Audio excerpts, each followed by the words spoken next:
All this shit started when I found a little note. On a square piece of paper I found at the bottom of a box I was moving out of my basement. It read, "Hello. Please respond." I had no idea how long the paper had been there. Those boxes had sat in my basement since I moved in. I ignored it until the next morning when I opened my coffee maker to throw out the grounds. And inside was a sopping wet piece of paper that read, "Please respond. Please help." I figured it must have been put inside my coffee maker by whoever was pulling this pointless prank, because it wasn't there when I put my coffee grounds in. I found more notes under my mousepad inside my computer tower while I was putting in some new RAM, between the layers of tissue of my toilet paper roll, under my DVD player's disc tray, places that no one would ever look, places you'd never think of putting a note, places you knew no one would ever look, and it would be foolish to put a note because who knew when they would see it. But it kept happening, and they all said the same thing every time, begging me to respond and help them.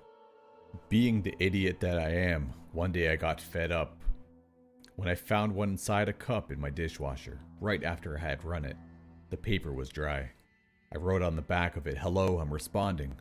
Please explain your situation," and slid it under a crack in my bath-fitted tub. No sooner had I left my bathroom did I find another piece of paper floating on the surface tension on the surface of my glass of Sprite that I had in the living room. I carefully picked it out of my drink. It read, "Thank you," and in larger letters, "I'm trapped." I waved it around to dry it off a bit and wrote on the back of it again, "Where are you trapped? How are you sending me these notes?" And, not creative enough to think where to put it, I just threw it behind my couch. I waited and looked, but I didn't see any other notes for the rest of that day. The next day I checked my mail. Inside some spam letter was the next note, "In the second dimension, below you." I wasted no time in responding, "Whoever you are, this prank is stupid. Give it a rest," and threw it outside. The wind blew it away.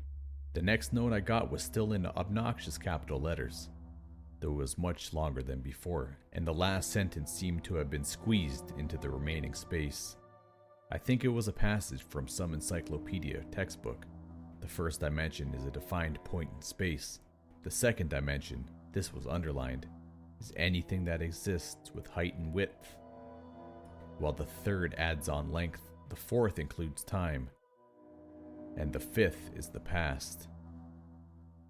Time that has already occurred and is solidified in time-space. Everything beyond that was too squished in to read.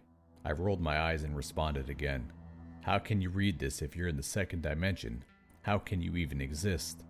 I slipped this note into the space in my toaster between the element and the metal casing. My reply came when I brushed it out of my hair the next morning before I took a shower. Writing is 2D. Vision is 2D. 2D images superimposed. It didn't really get to the point of how I was supposed to rescue this person, which I defined in my next note that I flushed down the toilet. "Make me 3D," was all that was on the new slip of paper I found inside a chocolate bar I unwrapped later on. How the idiot was putting these inside sealed products was beyond me, but at this point I decided to play along. Maybe it was some kind of TV show thing. "How" was all I wrote for my reply. I remember exactly where I put it because it was the last thing I wrote for a long time. I put it in a crack between the length mirror and its wooden backing. As soon as I let go, it slid out of sight, and I didn't see any paper again for a year and a half. Getting dressed one morning for work, I went into my room and adjusted my tie and shirt in my mirror, the same one, only it was now the opposite side of my room. Looking into it, I noticed a square behind me on the wall. Turning around, there was none. In the instant before I turned around again, I thought it must have fallen off. But in the mirror, it was still there, still stuck to the wall. I touched my mirror, thinking maybe it was some sort of warping or optical illusion, but it wasn't. I lifted my heavy mirror from the ground and slowly walked backwards with it, nearing myself to the opposite wall on which the paper was stuck. The closer I got, the clearer the message on it became, until I stopped, sandwiched between the heavy mirror and the wall, looking at the paper immediately over my shoulder. "Make you 2D," it said. I moved out of that house as soon as I could, after bunking at my girlfriend's for a while. I got rid of the mirror. I got rid of the mirror, the toaster, everything. My heart still skips a beat when I see any perfect square piece of paper sitting on the floor all alone. I still live in fear of someday I'll open a book or look in the inner lining of a jacket and a piece of paper will flop out.